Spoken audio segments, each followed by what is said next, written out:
ডাকসু নির্বাচন ২০২৫ শেষ হলেও আলোচনায় আছেন ছাত্রদল সমর্থিত প্রার্থী মোহাম্মদ আবিদুল ইসলাম খান।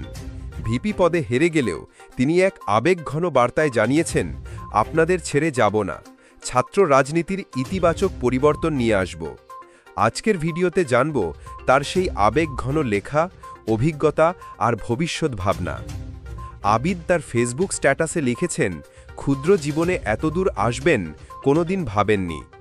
আন্দোলন সংগ্রামের পথ ধরে তিনি পৌঁছেছেন ডাকসু নির্বাচনের ব্যালট যুদ্ধে। এমনকি নির্বাচনের আগের রাতেও তিনি নিজেকে কোথায় দেখতে চান সেই প্রশ্নের উত্তর খুঁজে পাননি, কিন্তু রাজপথের লড়াই তাকে নিয়ে এসেছে এই জায়গায়। ভোটের দিন থেকেই মিডিয়ার অপপ্রচারের শিকার হয়েছেন বলে দাবি করেছেন আবিদ। দুপুর থেকেই ভোট কেন্দ্রে নানা অনিয়ম দেখেছেন এবং সেগুলো নিয়ে কথা বলেছেন। তার আশা, প্রশাসন এসব অভিযোগে সুষ্ঠু তদন্ত করবে। মাত্র ২০ দিনের ক্যাম্পেইনে তিনি চেষ্টা করেছেন প্রতিটি শিক্ষার্থীর কাছে পৌঁছতে। সবাইকে হয়তো স্পর্শ করতে পারেননি, কিন্তু হৃদয় দিয়ে কৃতজ্ঞতা জানিয়েছেন।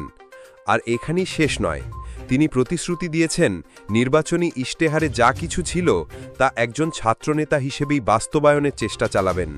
তিনি লিখেছেন, আমার যাত্রা এখানেই শেষ নয়, ছাত্র রাজনীতির নতুন শুরুটা আমাদের হাত ধরেই হবে। আমরা ইতিবাচক পরিবর্তন নিয়ে আসব ইনশাল্লাহ। আবিদ তার বার্তা শেষ করেছেন মার্টিন লুথার কিংয়ের এক অনুপ্রেরণামূলক উক্তি দিয়ে, আমাদের অবশ্যই সীমিত হতাশা মেনে নিতে হবে, তবে কখনো অসীম আশা হারানো যাবে না। জুলাই অভ্যুত্থানে আলোচিত সেই অনুরোধ, কেউ কাউকে ছেড়ে যাইয়েন না, আবারও যেন নতুন করে ফিরে এসেছে। ডাকসুতে হেরে গেলেও আবিদ বলছেন তিনি কাউকেই ছেড়ে যাবেন না। দর্শক বন্ধু, আপনারা এই বিষয়ে কি ভাবছেন নিচে কমেন্টে জানিয়ে দিন।